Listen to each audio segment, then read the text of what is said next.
ওরা আমি এখন রান্না করছি আলু চিংড়ির ঝোল। তো ঝোল না, যেহেতু মাখা মাখা করব, এইভাবে একবার রান্না করে দেখো, খুব টেস্ট হয়। তো আমি আজকে একটু অন্যরকম করেছি। চিংড়ি মাছগুলো ধুয়ে পরিষ্কার করে নিয়ে হলুদ আর দেবো একটু লঙ্কার গুঁড়ো আর একটু নুন দিয়ে মাছগুলো ভালো করে মাখিয়ে নেব।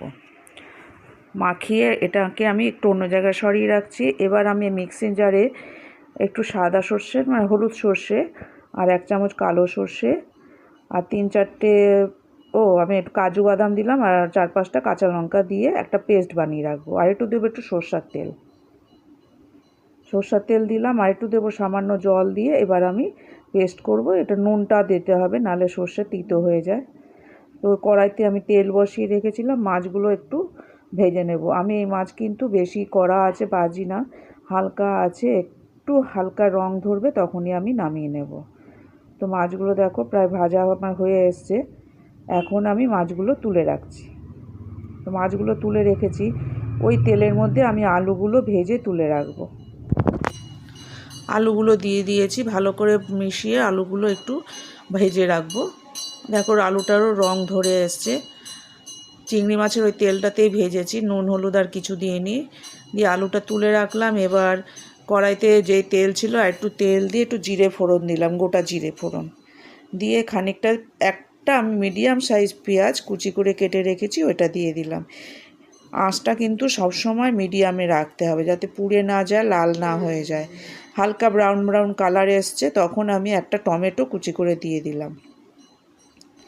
টমেটো আর পেঁয়াজটা একদম আমি নরম করে নেব, তার জন্য একটু নুন দিলাম। নুন দেওয়ার পর দেখো নরম হয়ে গেছে। এখন আমি আদা রসুন বেটে দিয়েছি, রসুনটা বেশি দিয়েছি, আদাটা একটু কম দিয়েছি। চিংড়ি মাছে একটু রসুনটা বেশি লাগে।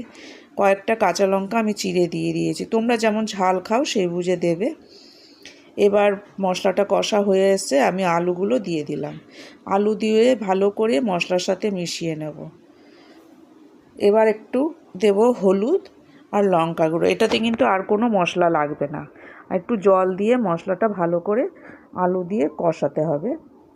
এবার যতক্ষণ না আলুটা সেদ্ধ হয় একটু দেখতে হবে। আমি একটু জল দিয়ে একটু খানিকক্ষণ আমি ঢাকা দিয়ে রাখবো, যাতে আলুটা নরম হয়ে যায়। তো দেখো ঢাকনাটা খুলছি, আলুটা আমার অনেকটাই নরম হয়ে গেছে। দেখো দেখো কেটে যাচ্ছে আলুটা, তাও আলুটা সেদ্ধ হয়ে গেছে। এখন আমি দেব যে সর্ষের পেস্টটা আমি বানিয়ে রেখেছিলাম, ওখান থেকে আমি 2 চামচ দিয়ে দিলাম। দিয়ে ভালো করে সর্ষের পেস্টটার সাথে ভালো করে মিশিয়ে নিতে হবে। মিশিয়ে নিয়েছি। এবার আমার আরেকটু নুন লাগতো, সেই আন্দাজ মতো নুন দিলাম। নুনটা দেখে নেবে, সেই বুঝে নুন দেবে। দেখো মশলাটা আমার কষানো হয়ে এসছে। এখন আমি চিংড়ি মাছটা দিয়েও ভালো করে মিশিয়ে নেব। ভালো করে মিশিয়ে নিয়েছি। এবার যতটা আমার ঝোল লাগবে সেই বুঝে আমি ঝোল দেব। আমি বাটিতে গরম জল করে নিয়েছিলাম, নিয়ে আমি ঝোলটা দিয়ে দিলাম। এটা একটু মাখা মাখা টাইপেরই হবে, তার জন্য বেশি আমি ঝোল দেব না, যাতে ফোটায় আর একটু ফুটবে সেরকম আন্দাজ করে আমি ঝোল দেব।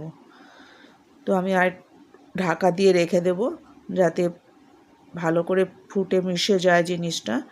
দেখো আমার আলু চিংড়ির তরকারিটা হয়ে গেছে। তো তোমাদের কাছে কেমন লাগলো এই রেসিপিটা অবশ্যই কমেন্ট করে